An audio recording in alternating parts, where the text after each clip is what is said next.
আপনারা কখনো কি কলিজার কালো ভুনা খেয়েছেন? না খেলে একবার আমার মতো এভাবে ট্রাই করে দেখবেন প্লিজ। এটা এত যে মজা, একেবারে ভিন্ন স্বাদের ভিন্ন রকমের রেসিপি। এটা সকালের রুটি বা পরোটার সাথে আর দুপুরে পোলাও ভাত সাদা ভাতের সাথে খেতে ভীষণ মজা।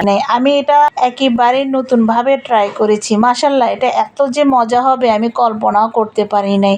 গরুর কলিজা রান্না করার কিন্তু একটা নিয়ম আছে, আপনারা হয়তো বা সবাই জানেন। কারণ এটাকে যখনই আপনি ধুয়ে পরিষ্কার করে নেবেন, গরম পানির মধ্যে একটু উতলিয়ে নেবেন, না হলে গরুর কলিজাগুলার যখন রান্না করা হয় কালো হয়ে যায়। আমি যখন প্রথমে এই গরুর কলিজা রান্না করেছিলাম, প্রতিদিন আমার রান্নাটা অনেক কালো কুচকুচে হয়েছিল।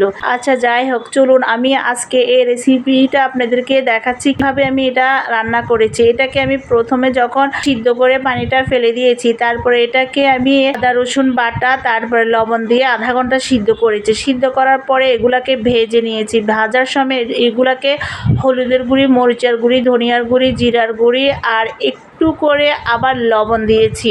সব মশলা যখন দেওয়া শেষ হয় এগুলাকে আস্তে আস্তে করে ভেজে নেবেন। ভাজা শেষ যতক্ষণ লাল লাল না হচ্ছে এগুলাকে ভাজতে থাকবেন। এটার মধ্যে আর কোনো পানি ইউজ করবেন না। আপনার বাসায় যদি ঘি থাকে ঘি দিয়ে এগুলা নামিয়ে নেবেন। আমার বাসায় ঘি ছিল না তাই দিতে পারি নাই। তো কেমন হয়েছে আমার এই রেসিপিটা প্লিজ কমেন্ট করে জানাবেন। আর